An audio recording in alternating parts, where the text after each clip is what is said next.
Hello everyone, welcome back to my channel, That Model Railway Guy, and welcome to another exciting video. Hopefully by now you've had a chance to check out my model railway haul video that I put out recently, and in that I was going through some boxes of some old model railway stuff that had been given to me. Some really interesting stuff there, and one thing that stood out in particular was an old Hornby Railway starter set that contained an old Class 47 and some wagons among other things. Now, I have with me today that very same Class 47 for a very good reason. Most of the locos from that video were in great condition. They were fantastic runners and they looked great too. And while the Class 47 does look great, unfortunately it is completely dead. It doesn't run at all. But hopefully today I'm going to change that. I'm going to try and get this thing running again. I've never done anything like this on camera before, so I don't know how this is going to go, but I'm hopeful that because this is a relatively old model, that it's got a fairly simple mechanism in there. It's probably just a ring-field motor, so fingers crossed I can get this going again. Am I up to the task? Let's find out. So I thought what I'd do to start off is just show you how the loco isn't working, because in last week's video I did use a vintage controller in order to try and get this running. Some people did suggest that I try using a more modern controller, which I did do to test, but I'll prove it to you now by showing you here with my Gauge Master Series D controller, and with the power all the way up you can see that the loco doesn't run at all. So yeah, even with a little bit of coaxing here, it still doesn't want to run, so it is completely dead. And even if we try changing the direction here, you can see it still doesn't run at all. And just to prove that I'm not cheating and that there is power to the track, if I put another Hornby loco on the track, you can see that the wheels do turn on that. So yeah, it is definitely the Class 47 that is the problem here. So let's try and fix it, shall we? So with the loco up on the workbench, the first thing to do is going to be dismantling it so we can get to the motor, and the motor bogie here just does unclip, and as you can see inside, as I suspected, it is a ring-field motor. Now there are a couple of wires holding it on, so I'm just going to unclip those. Thankfully they aren't soldered on, they do just literally hook onto parts of the metal chassis, so these are nice and simple to remove.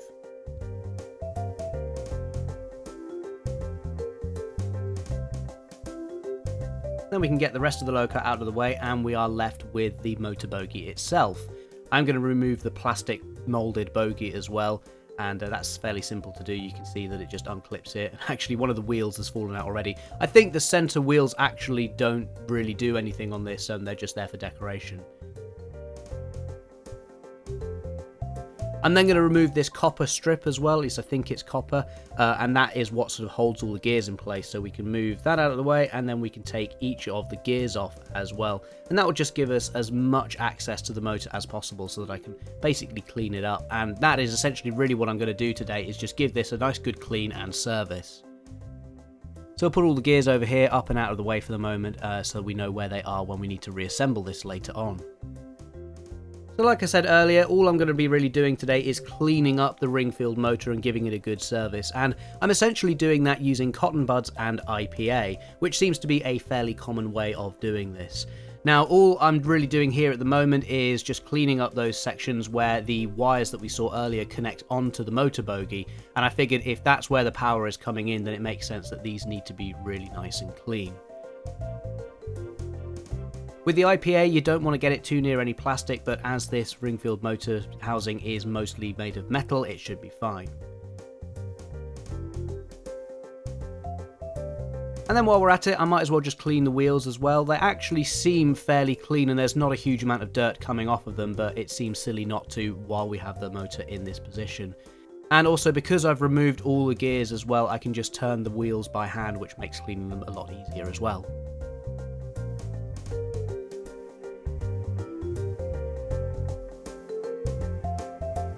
Now I'm going to take that little copper strip that we had before and I'm just going to do exactly the same thing to this. So again, a cotton bud and a bit of IPA just to clean this up. And you can see there is a little bit of dirt coming off of this, even though it doesn't look like it's making much difference. I'm going to do this on both sides as well, and you can see this side is a little bit more sort of grubby by the look of it. So yeah, I'll dip the cotton bud into some more IPA and we'll get that cleaned up.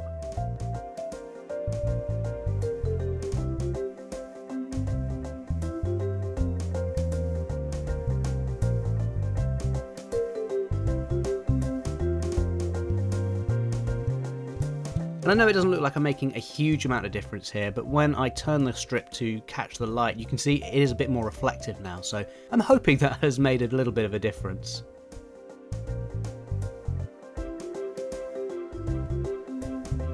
Going back to the ring-field motor itself, you can see we have these two contact strips, and inside here are the motor brushes. So I'm just going to pull one of these out very, very gently, and there is a spring underneath which I'm just holding with my thumb.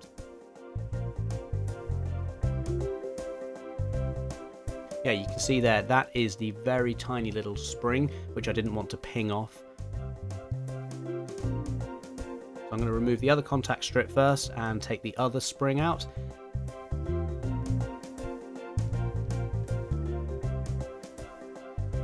And then inside here you can see we've got the two motor brushes inside, so just there in those two little holes, and I'm going to tip those out now. I suppose if I was going to be really completionist about this whole thing, I could just replace these with brand new motor brushes, but I don't have any to hand at the moment, so what I'm going to do is just give these a quick swill round in some IPA off camera. Back to the ring-field motor though, I'm just going to pop the front face off, and that comes away easily if you get a screwdriver underneath it. And inside you can see the commutator here, which does look a little bit more dull and grubby. So again, I'm going to use more IPA and another cotton bud just to clean this up, and hopefully we can get that looking nice and shiny again. So you can see, yeah, there is quite a lot of dirt coming off of that, even if it doesn't look like it's making a huge difference. And so I'm just going to work my way around doing each section at a time. And hopefully by the time we finish this will look like it's nearly new again.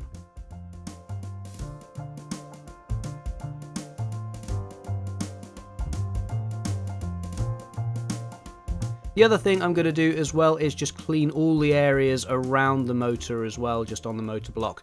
There isn't really any particular reason for doing this other than just sort of removing general dirt and gunk that may have built up over the years. I figure it's just a good idea to remove as much of that as possible and just give it a good clean while we've got the motor disassembled like this.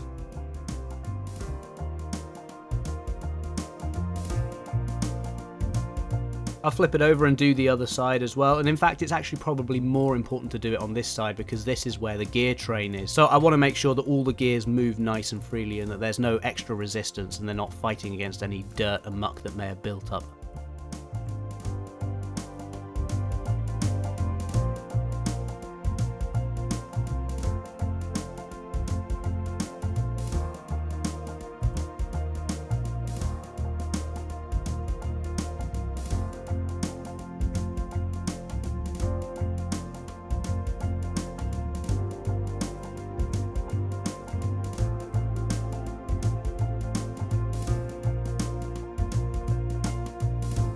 Again, with some more IPA, I'm just going to clean these little holes on the front panel as well. This is where the contact strips are, and I'm just cleaning them either side. Again, I think it's just a case of while we have the motor disassembled like this, it's good just to clean as much as we can. With that done, I can then start to reassemble everything, and the front panel just clips back into place here, as you can see, just sort of slots over some pegs, and then I can just push it back into position and it just clips into place.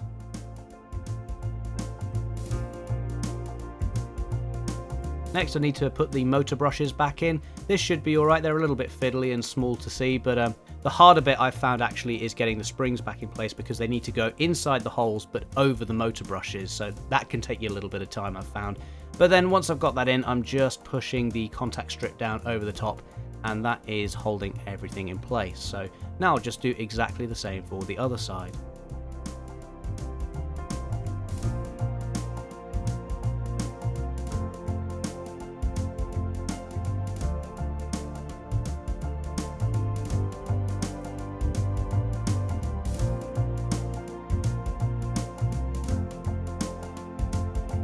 Now I'm going to put the gears back in place, but before I do this, I'm just going to add a little bit of oil to where the gears sit. This is just sewing machine oil. I found this works really, really well, but you only need a very tiny amount if you're doing something like this. And then the smaller gears go in first. I remember that from when I dismantled it, so they go in just behind the wheels.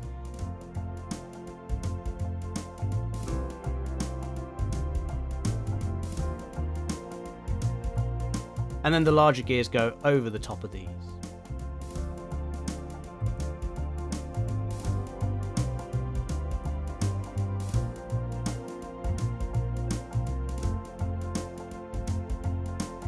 Finally, that little copper strip that I cleaned up earlier just goes into place. and it hooks over those two larger gears.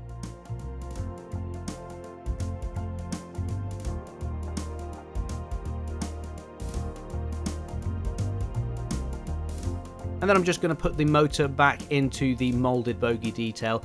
Again, this just drops into place, and then I can push it home and I feel it click into place. And then we'll get that out of the way so I can do some work on the body. So I'm not going to do a huge amount of work on the body here. Really all I'm going to do is clean up the terminals on the ends of the wires that were connected to the motor. And my reasoning for that is that I spent a bit of time cleaning up where the wires connect to the motor on the actual motor block itself. But if it's the ends of the wires that are dirty and these little clips, then it's not going to make much difference. So while I've got the opportunity, I'm just going to clean these as a bit of a belt and braces approach. And hopefully that means everything will be as clean as possible. I'm also going to give the other bogie a clean as well, just on the wheels. Because these wheels aren't powered at all, I can just move them around with my finger and then drag the cotton bud across with some IPA, and hopefully that will collect any gunk and dirt that has accumulated over the years.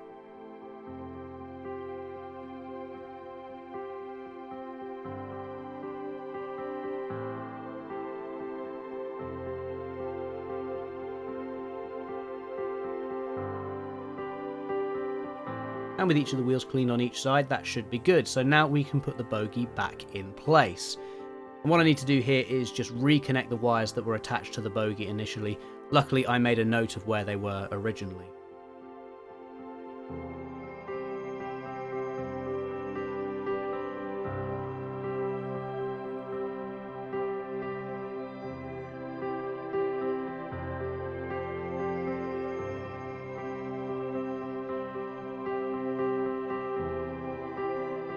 And then I can just push the bogie back into place inside the loco. The good thing about these older Hornby locos is that they tend to be fairly easy to take apart and put back together again. So there we go, that is pretty much the entire process. Let's go and see if it's made any difference. So I've got the loco back on my little test track again, and I'm turning the power up, but as you can see, there is still no movement from the loco at all. That is actually really disappointing. I had a feeling that we might get something out of this. I will say though that if you just give the loco a little bit of a push, you can see that the lights do come on at the front there, and it does try to move. So clearly I've done something. I have made a little bit of a positive impact, but not enough to actually get this running again. So I've had a little bit of a think, and I've come up with something else that I can try. Hopefully that will make a bit more of a difference, so let's go and try that now. So I've got the loco back on the workbench again, and I'm going to pay a bit more attention this time to the non-motorized bogie. And you can see we've got those same wires connected to this, and I figured that that meant that this bogie was also picking up the power. So I very briefly cleaned the wheels on this last time, but now I'm going to give it a bit more attention. Inside the plastic moulding, you can see there's this sort of metal lump, and that is where, again, the wires attach. So I'm going to clean up that, and also clean up, I think, the axles between the wheels as well, because it looks like that's where the power is actually being taken from. So just like the rest of this video, I'm cleaning this up using yet another cotton bud and some more IPA, and I'm just cleaning those areas where the wires clip onto this metal block.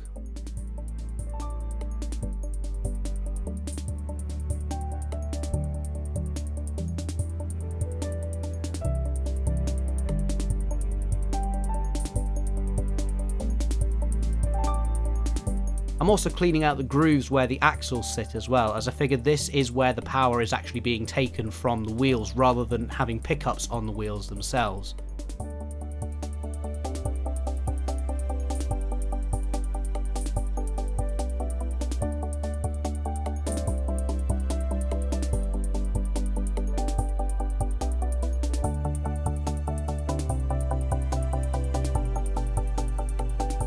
And then, like I said earlier, I gave the wheels a very quick clean last time, but now I'm going to clean up the actual axles themselves, and you can see that there is a bit of dirt coming off of this, so hopefully this is going to make a bit of a difference.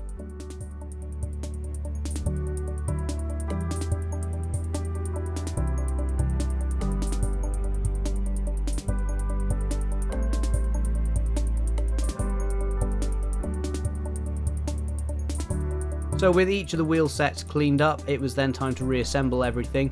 With the metal block turned upside down, I could just put each of the wheels back into place.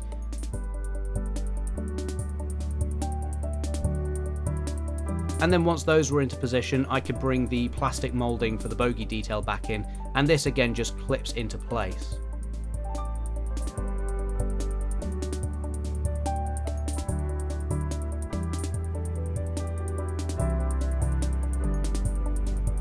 I'm giving it a quick push just to make sure that everything is running freely, and yeah, that all seems fine.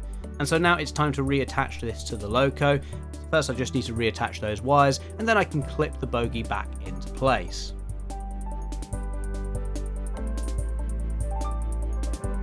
Hopefully this will actually work, because if it doesn't, I'm honestly not entirely sure what I'm going to try. So yeah, I'm feeling fairly confident now, but if this doesn't work, I have to admit I will be a bit stumped.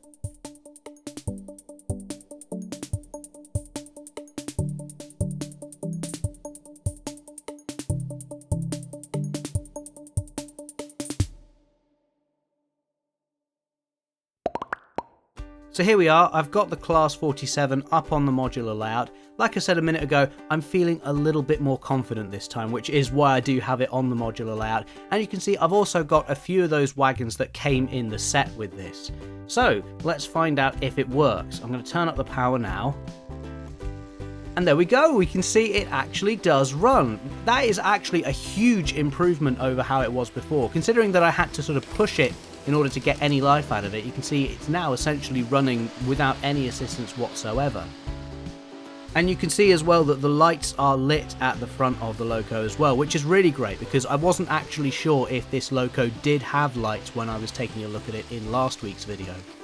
Despite giving this loco's motor a good service though, it's still not running quite as smoothly or as quietly as the other locos in that video. But certainly to take it from a loco that wasn't running at all, it was completely dead and showing no signs of life, to have it now running around the layout unassisted with a little freight train behind it, I think that's got to be considered a success, hasn't it? Do let me know if you would like to see more videos like this in the future where I take locos that aren't working particularly well and try to get them running again. So maybe that could be an interesting series for the future. So let me know down in the comments if that's something you want to see. Anyway, I think we can consider this video a huge success. So thank you so much for watching. That's going to be it for this week, and I will see you in the next video. Bye!